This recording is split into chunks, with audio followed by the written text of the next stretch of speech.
Breaking news చూస్తున్నాం. భద్రాద్రి జిల్లా అశ్వాపురం దుమ్ముగూడెం మండలాల్లో డిప్యూటీ సీఎం భట్టి విక్రమార్క పర్యటించారు. సీతమ్మ సాగర్ ప్రాజెక్టుతో ప్రజలకు జరిగే నష్టాలపై మంత్రులు ఉత్తమ్, తుమ్మల, పొంగులేటితో కలిసి పరిశీలించారు. అక్కడ గ్రామాల ప్రజల స్థితిగతుల్లో జరిగే నష్టాన్ని, ప్రాజెక్టుకు ఉన్న అడ్డంకులు కూడా క్షేత్రస్థాయిలో పరిశీలించారు. ఎంతో ప్రతిష్టాత్మకంగా గోదావరి నదిపై నిర్మిస్తున్న సీతమ్మ సాగర్ నిర్మాణ పనులకు కొంతకాలం క్రితం గ్రీన్ ట్రిబ్యునల్ ద్విసభ్య కమిటీ ఆదేశాలు బ్రేక్ పడింది. ఇక గత ఏడాది ఏప్రిల్ 26న సీతమ్మ సాగర్ ప్రాజెక్టు పనులపై ఎన్జిటి స్టే ఇచ్చింది. సీతమ్మ సాగర్ నిర్మాణ పనులకు సంబంధించి అభ్యంతరాలు లేవనెత్తుతూ కొందరు వేసిన పిటిషన్పై గ్రీన్ ట్రిబ్యునల్ ద్విసభ్య కమిటీని నియమించింది. ఇక గతంలో గ్రీన్ ట్రిబ్యునల్ ఇచ్చిన ఆదేశాలకు అనుగుణంగా విరుద్ధంగా ఏమైనా పనులు జరుగుతున్నాయా లేదా అనే అంశాలు కూడా ద్విసభ్య కమిటీ క్షేత్రస్థాయిలో పరిశీలించింది. అయితే ఇప్పుడు మళ్ళీ సీతమ్మ సాగర్ ప్రాజెక్టును పూర్తి చేసే అంశంపై, ప్రజలకు జరుగుతున్న నష్టాన్ని పరిష్కరించే అంశాలపై కాంగ్రెస్ పార్టీ సర్కారు కసరత్తులు మొదలుపెట్టింది. ఇందులో భాగంగానే మంత్రులు ఆయా ప్రాంతాల్లో పర్యటిస్తున్నారు.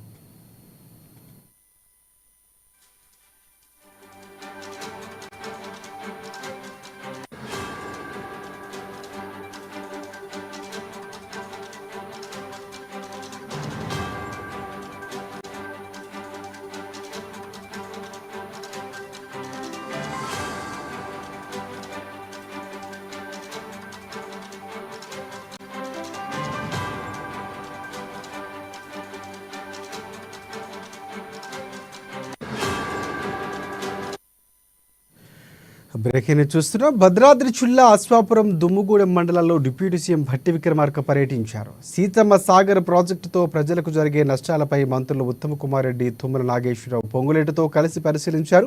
అక్కడి గ్రామాల ప్రజల స్థితిగతుల్లో జరిగే నష్టాన్ని, ప్రాజెక్టుకు ఉన్న అడ్డంకులు క్షేత్రస్థాయిలో పరిశీలించారు. ఎంతో ప్రతిష్టాత్మకంగా గోదావరి నదిపై నిర్మిస్తున్న సీతమ్మ సాగర్ నిర్మాణ పనులకు కొంతకాలం క్రితం గ్రీన్ ట్రిబ్యునల్ ద్విసభ్య కమిటీ ఆదేశాలతో బ్రేక్ పడింది. గత ఏడాదిగా ఇక ఏప్రిల్ 26న సీతమ్మ సాగర్ ప్రాజెక్టు పనులపై ఎన్జిటి స్టే ఇచ్చింది. సీతమ్మ సాగర్ నిర్మాణ పనులకు సంబంధించి అభ్యంతరాలు లేవనెత్తుతూ కొందరు వేసిన పిటిషన్పై గ్రీన్ ట్రిబ్యునల్ ద్విసభ్య కమిటీని నియమించింది. గతంలో గ్రీన్ ట్రిబ్యునల్ ఇచ్చిన ఆదేశాలకు విరుద్ధంగా ఏమైనా పనులు జరుగుతున్నాయా లేదా అనే అంశాలు కూడా ద్విసభ్య కమిటీ క్షేత్రస్థాయిలో పరిశీలించింది. అయితే ఇప్పుడు మళ్ళీ సీతమ్మ సాగర్ ప్రాజెక్టును పూర్తి చేసే అంశంపై, ప్రజలకు జరుగుతున్న నష్టాన్ని పరిష్కరించే అంశాలపై కాంగ్రెస్ సర్కారు కసరత్తులు మొదలుపెట్టింది. ఇందులో భాగంగా మంత్రులు ఆయా ప్రాంతాల్లో పర్యటిస్తున్నారు. దీనికి సంబంధించి పూర్తి అప్డేట్స్ అందించేందుకు మా ప్రతినిధి శ్రీనివాసరావు భద్రాద్రి కొత్తగూడెం నుంచి మనకి ఫోన్ లైన్లో సిద్ధంగా ఉన్నారు. ఎస్, చెప్పండి శ్రీనివాస్. Thank you Rajasekhar.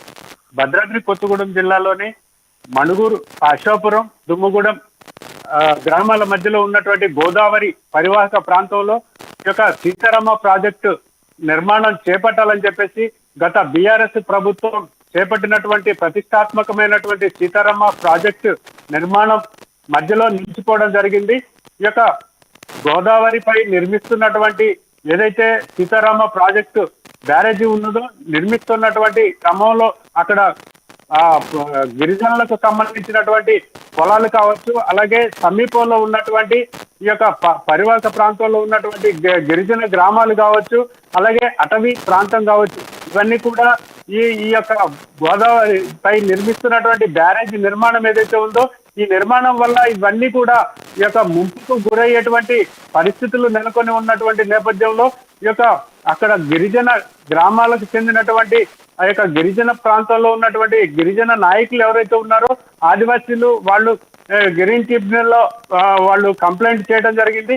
ఈ యొక్క ఫిర్యాదును పరిగణలో తీసుకొని గ్రీన్ ట్రిబ్యునల్ అక్కడ విచారణ జరిపి సమగ్రమైనటువంటి యొక్క రిపోర్ట్ ను ఇవ్వాలని చెప్పేసి కూడా అప్పుడు ఆదేశించినటువంటి నేపథ్యంలో అక్కడ జరుగుతున్నటువంటి బ్యారేజీ నిర్మాణ పనులు ఏవైతే ఉన్నాయో అవి అక్కడ జరిగేటువంటి పనులు గిరిజన చట్టాలకు విరుద్ధంగా, అలాగే గిరిజన గ్రామాలు, అలాగే అక్కడ గిరిజన రైతులు సాగు చేసుకుంటున్నటువంటి పంట పొలాలు ఈ యొక్క ముంపునకు గురయ్యేటువంటి పరిస్థితి ఉంది. దీంతో పాటుగా ప్రభుత్వానికి చెందినటువంటి అటవీ భూములు కూడా కొంత మేరకు ఈ యొక్క ముంపునకు గురయ్యేటువంటి పరిస్థితులు ఉన్నటువంటి నేపథ్యంలో ఈ యొక్క సీతమ్మ సాగర్ ప్రాజెక్టు పనులను తక్షణమే అప్పుడు నిలిపివేయాలని చెప్పేసి కూడా ఆదేశాలు ఇచ్చినటువంటి నేపథ్యంలో ఈ యొక్క నిర్మాణ పనులు జరుగుతూనే ఉన్నాయి. ఈ యొక్క గ్రీన్ ట్రిబ్యునల్ ఇచ్చినటువంటి ఆదేశాలను బేఖాతరు చేస్తూ నిర్మాణ పనులు సాగుతున్నటువంటి నేపథ్యంలో మళ్ళీ అక్కడ గిరిజన నాయకులు ఎవరైతే ఉన్నారో ఆ యొక్క నిర్మాణ పనులు మీరు ఇచ్చినటువంటి ఆదేశాలను బేఖాతరు చేస్తూ నిర్మాణ పనులు చేపట్టారని చెప్పేసి మళ్ళీ ఫిర్యాదు చేసినటువంటి నేపథ్యంలో అక్కడికి ద్విసభ్య కమిటీ విచారణకు వచ్చి అక్కడ రిపోర్ట్ తయారు చేసి తక్షణమే ఆ యొక్క సీతమ్మ సాగర్ బ్యారేజ్ నిర్మాణ పనులు వెంటనే నిలిపివేయాలని చెప్పేసి కూడా ఆగ్రహం వ్యక్తం చేసినటువంటి నేపథ్యం ఉంది. వెంటనే ఆ యొక్క నిర్మాణ పనులు నిలిపివేసి అక్కడ ఉన్నటువంటి వాహనాలు యంత్రాలను కావచ్చు, ఆ యొక్క పనిచేసేటువంటి కార్మికులను కావచ్చు తక్షణమే తొలగించి ఈ యొక్క గత సంవత్సరము నిలిపివేయడం జరిగింది.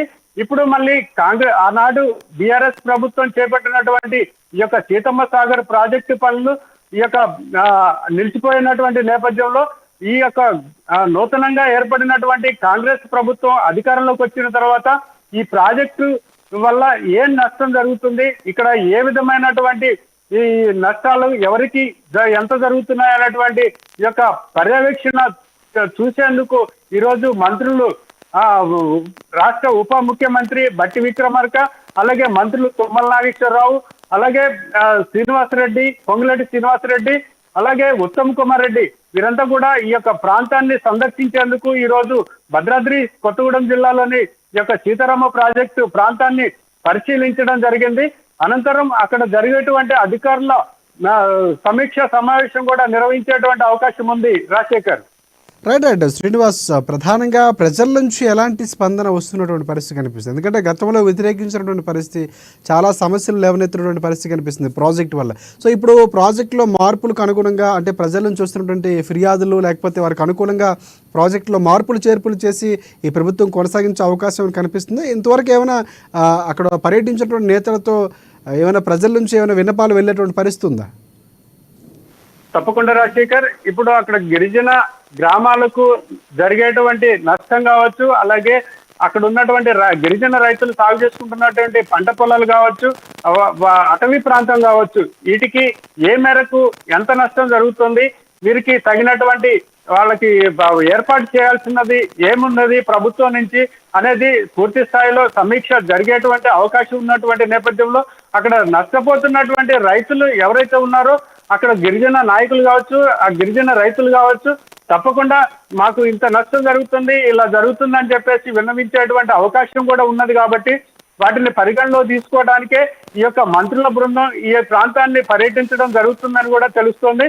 ఇలాగే ఈ యొక్క ప్రాజెక్టు అంటే డ్యామ్ ఏదైతే గతంలో ఇచ్చినటువంటి మ్యాప్ ఏదైతే ఉందో దాన్ని పరిశీలించి అవసరమైతే తగ్గించేటువంటి అవకాశాలు కూడా ఉన్నాయని చెప్పేసి కూడా తెలుస్తోంది. రాజశేఖర్. రైట్ మంత్రుల రాక నేపథ్యంలో అక్కడ ఉన్నటువంటి జనం కానీ లేకపోతే అధికారులు కానీ ఏమైనా అక్కడ ఉండేటటువంటి పరిస్థితి కనిపిస్తుంది? ఎందుకంటే మంత్రులు రాక నేపథ్యంలో విన్నపాలు ఇచ్చేందుకు ఏమైనా వారు సిద్ధంగా ఉన్నట్లు ఏమైనా మనకు సమాచారం ఉందా? అంటే అక్కడ పరిస్థితి అయితే ప్రస్తుతానికి ప్రశాంతంగా కొనసాగుతుంది. మంత్రుల పర్యటన పూర్తి స్థాయిలో బందోబస్తు కూడా ఏర్పాట్లు నిర్వహించారు. అలాగే ఈ యొక్క అటవీ ప్రాంతానికి సమీపంలో అంటే తెలంగాణ అలాగే ఛత్తీస్గఢ్ రాష్ట్రాలకు సమీపంలో ఉన్నటువంటి నేపథ్యంలో మావోయిస్టుల ప్రభావం కూడా ఎక్కువగా ఉన్నటువంటి పరిస్థితులు ఉన్నటువంటి నేపథ్యంలో అక్కడ పోలీసు బందోబస్తు పూర్తి స్థాయిలో ఏర్పాటు చేసి రక్షణ చర్యలు చేపట్టినటువంటి నేపథ్యం ఉంది. ఇక్కడ ఏ విధమైన కూడా అవాంఛనీయ సంఘటనలు కానీ ప్రజా ధర్నాలు కానీ అక్కడ ఉన్నటువంటి రైతులు కావచ్చు, స్థానిక ప్రజలు కావచ్చు ఎవరైనా కూడా ధర్నాలు నిర్వహించేటువంటి పరిస్థితి అయితే అక్కడ కనిపించట్లేదు. Rajasekhar. Thanks for updates Srinivas.